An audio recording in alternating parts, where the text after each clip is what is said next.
Bonsoir et bienvenue dans votre journal du 10 mai 2016. Sans plus tarder, découvrons les titres que nous développerons dans cette édition.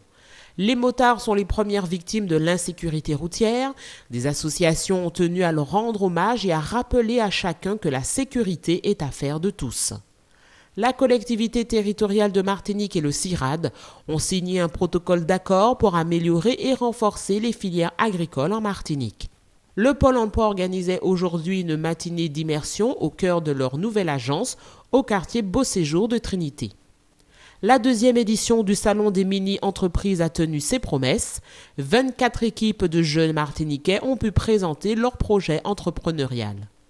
Tropicatrium présentait ce matin la nouvelle édition de sa biennale de danse en présence des compagnies participantes.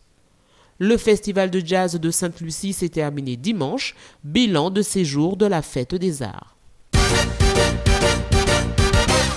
Plus de 200 motards ont répondu présent à l'invitation de l'association Kiss Club pour une commémoration qui a pour objectif de rendre hommage aux motards disparus.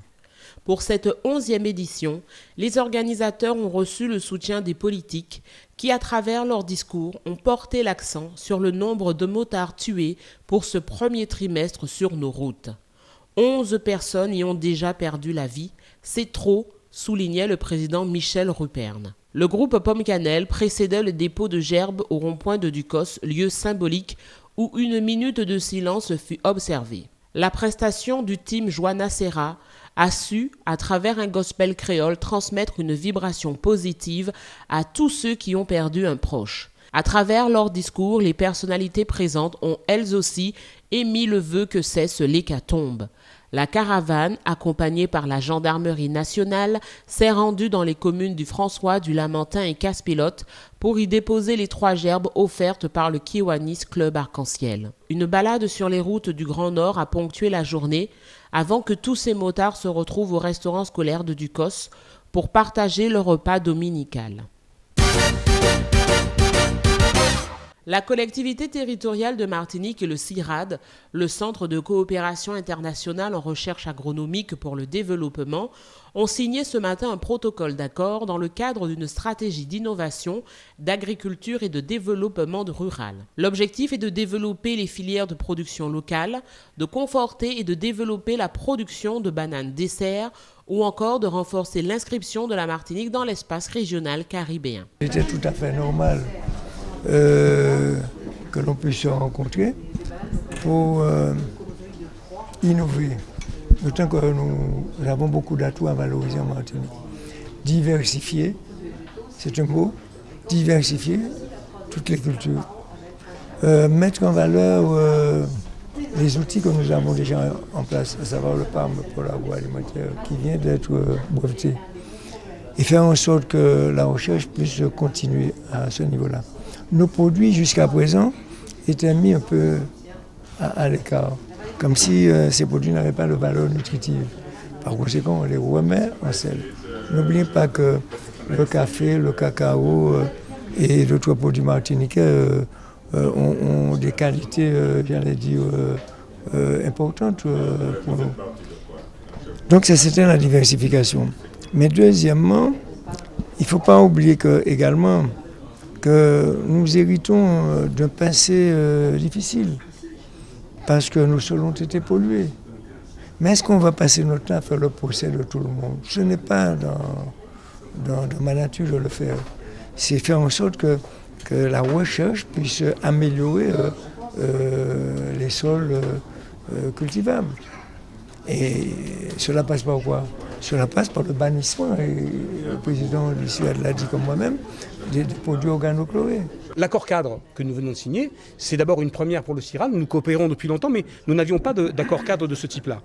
Et pour le CIRAD, et je le crois pouvoir m'exprimer aussi au nom de la collectivité, c'est l'idée d'inscrire nos relations de partenariat dans le long terme. Simplement, au-delà des appels d'offres que la collectivité peut lancer, qui sont utiles pour que nos chercheurs viennent travailler sur des sujets d'intérêt portés par la collectivité, les projets de recherche, ça dure 2-3 ans. Et puis tous les 2-3 ans, vous devez recommencer. Et donc ça donne le sentiment qu'il n'y a pas de continuité dans l'action et dans l'accompagnement que le CIRAD peut apporter aux politiques publiques. Or, la politique que porte le président Marie-Jeanne est une politique de moyen et de long terme. Et nous devons nous inscrire dans un partenariat de moyen et de long terme.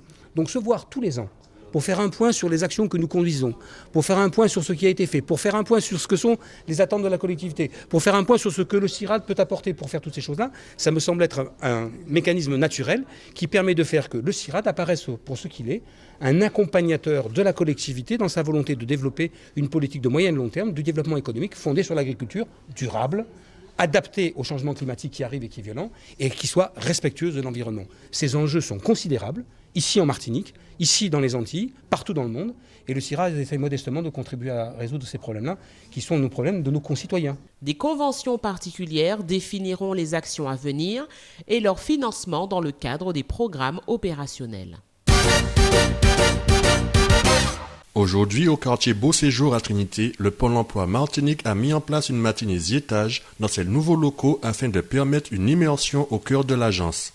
Ouverte depuis février, cette nouvelle agence dispose d'un meilleur agencement des bureaux, 2 salles de réunion et propose un meilleur service aux demandeurs d'emploi et employeurs. Écoutons Madame Muriel Jean-Philippe, directrice du Pôle emploi de la Trinité, qui nous en dit un peu plus sur cette matinée diétage. Alors, nous avons souhaité justement offrir à nos partenaires et à nos usagers cette matinée diétage, comme le mot l'indique, donc de pouvoir venir jeter un coup d'yeux, garder ça qu'a fait qu'à nous en fin de compte. Et prendre connaissance, vivre avec nous une journée de travail, une journée de service, puisque nous sommes là aussi, principalement pour mettre en œuvre les services envers nos usagers et partenaires et employeurs et demandeurs d'emploi. Alors, il faut savoir que nous avons de nouveaux locaux qui nous permettent effectivement d'assurer d'autres services tels que ce que nous appelons des ateliers à thème. Par exemple, comme vous avez vu, le club de créateurs d'entreprises, mais nous avons aussi la possibilité donc de préparer les demandeurs d'emploi pour les futurs entretiens. Et par exemple, jeudi matin, donc nous avons à nouveau une journée, et là, ça va être une journée de mise en relation, de contact avec des organismes de formation et des demandeurs d'emploi que nous souhaitons justement préparer pour leur insertion future. Donc nous avons par exemple ce type de manifestation. Donc nous avons des réunions à thème régulièrement. Donc nous avons 2 salles de réunion. Donc plusieurs possibilités maintenant d'accompagner les demandeurs d'emploi et employeurs, puisque nous avons eu aussi par exemple cet employeur qui a pu venir sur site, faire ses sélections, rencontrer donc les demandeurs d'emploi qui ont été présélectionnés. Le maire de Trinité, M. Frédéric Buval, a félicité M. Antoine Denara, directeur régional de Pôle emploi Martinique, sur le choix d'installer cette nouvelle agence au quartier Beau Séjour. Mais pourquoi avoir fait ce choix ? Alors déjà, il faut savoir que Pôle emploi s'installe toujours sur des espaces où il y a une desserte en termes de transport public. Le centre de Trinité étant déjà assez saturé, nous avons trouvé dans cette partie de Trinité à la fois une zone déjà développée puisqu'on a proximité du lycée. On connaît aussi des projets également d'organisation et d'animation de la mairie de Trinité. Donc il était important pour nous de nous installer dans un site déjà desservi par les transports, du fait même du lycée et des lieux d'habitation, et deuxièmement en connaissance également des projets à court et moyen terme de la mairie. Alors, on va surtout dire que c'est mieux recevoir les personnes, puisque les services seront à l'identique, sauf qu'ils étaient décentralisés ou déconcentrés. On va dire qu'ici, nous sommes en capacité non seulement de délivrer sur un même lieu l'ensemble des services, mais également, nous sommes en capacité de recevoir des partenaires. Puisque il faut dire que dans ces nouvelles agences Pôle emploi, j'ai prévu que ça soit d'abord la maison des partenaires, puisque la réponse face à une problématique d'emploi, elle n'existe pas seulement à Pôle emploi, elle existe dans une véritable synergie partenariale avec l'ensemble des acteurs. Et l'occasion, c'est de faire en sorte que le demandeur d'emploi ne se déplace pas, mais que ça soit d'abord Pôle emploi qui s'organise pour délivrer l'ensemble des services en un même lieu. Cette nouvelle agence devrait améliorer considérablement les démarches des demandeurs d'emploi et employeurs. Le salon régional des mini-entreprises est revenu aujourd'hui au Palais des Sports du Lamentin pour une 2e édition. Plus de 300 élèves, soit 24 équipes, ont présenté des produits et des services innovants et durables.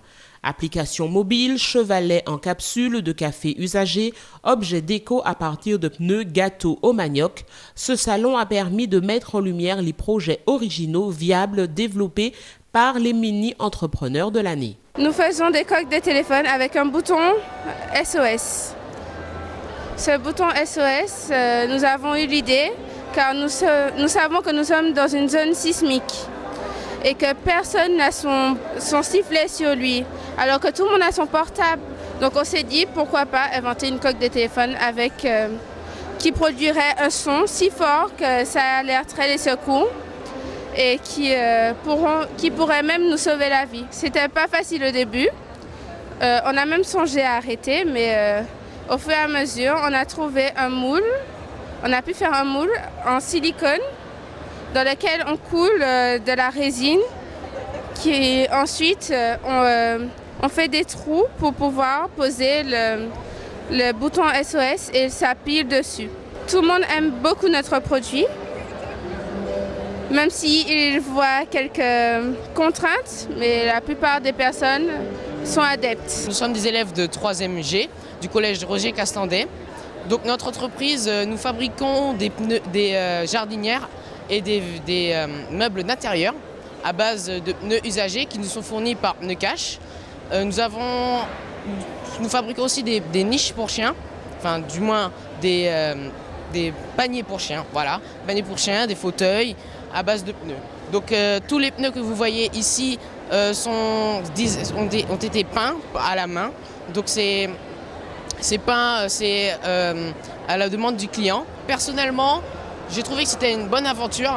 J'ai bien commencé, c'était du volontariat pour moi.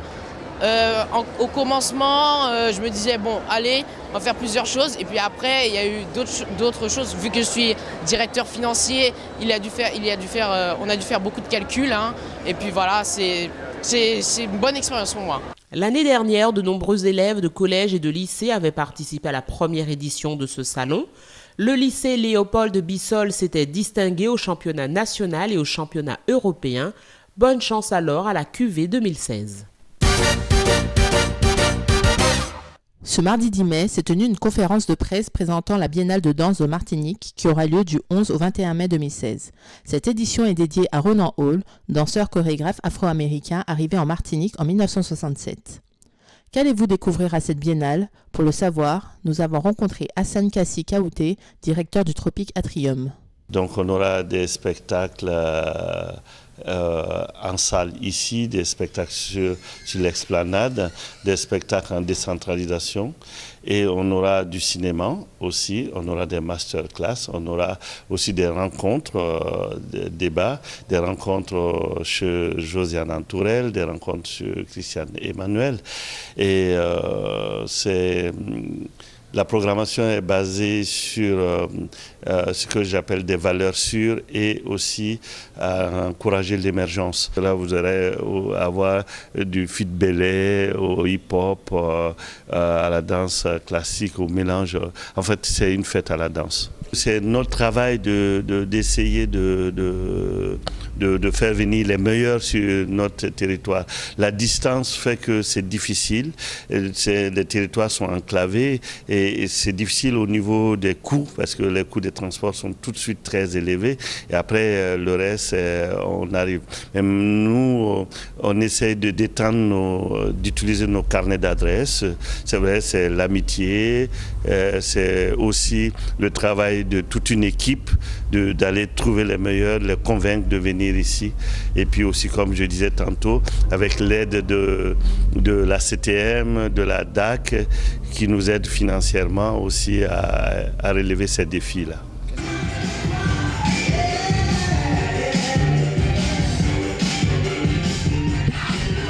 Lors de cette conférence était présent l'ensemble des compagnies participant à la Biennale. Quel type de spectacle allons-nous découvrir lors de cet événement? Franck-Arnaud Lusbeck répond à notre question. Mon spectacle se déroulera le 15 mai au domaine de la Pagerie à 17h30 et il s'appelle Venus, Mars and Earth in the Middle et il va traiter des relations humaines, des relations entre hommes et femmes et la manière dont on dit que les hommes viennent de Mars et les femmes de Vénus et ce qui entend que chaque sexe a des caractéristiques bien définies et des rôles bien définis dans la société. En tant que jeune Martiniquais, j'ai voulu participer à la culture en Martinique, j'ai voulu transmettre ma vision et la manière dont j'avais envie de faire évoluer la danse à mon île et j'ai décidé d'envoyer un dossier de candidature avec les caractéristiques du spectacle, à l'administration ici pour éventuellement pouvoir participer à un événement. Et j'ai eu la chance d'être sélectionné pour participer à cette biennale.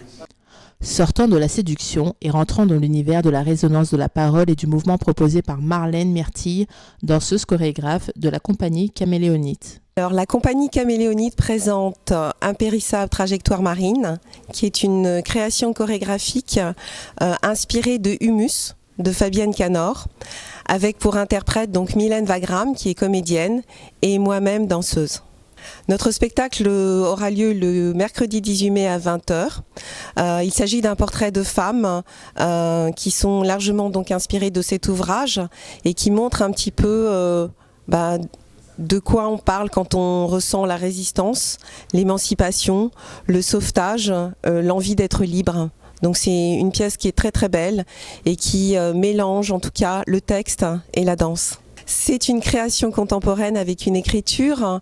Ce n'est pas tout à fait du conte, mais en filigrane, c'est vrai que le texte sera extrêmement présent et permet en tout cas de passer d'un univers à l'autre avec des mots qui sont riches, qui sont ceux donc de Fabienne. Et la danse en fait apparaît non pas comme un descriptif, mais comme on pourrait dire une émanation de tout ce que l'on entend. Alors que pouvons-nous espérer pour cette Biennale 2016 ? Je souhaite vraiment que le public vienne nombreux voir ces différents types de propositions parce que c'est des propositions vraiment très très très alléchantes, très très très fortes et qui ont toute une personnalité extraordinaire et ça permettra de voir le courant, en tout cas une grande partie du courant mondial de la danse aujourd'hui. Et j'aimerais que ce soit vraiment une fête de la danse, une fête du public, une fête de la vie. La 25e édition du Festival de Jazz de Sainte-Lucie s'est terminée le dimanche 8 mai. D'un simple festival de jazz, cet événement est devenu aujourd'hui une véritable machine qui fait du tourisme culturel un axe de développement à fort potentiel économique. Le festival Jazz et Art repose sur le tourisme culturel avec la prise en compte du business pour les hôtels, les compagnies aériennes, les taxis, les restaurants ou magasins de toutes sortes, sans oublier les petits métiers, les artisans qui représentent aussi l'authenticité de la destination.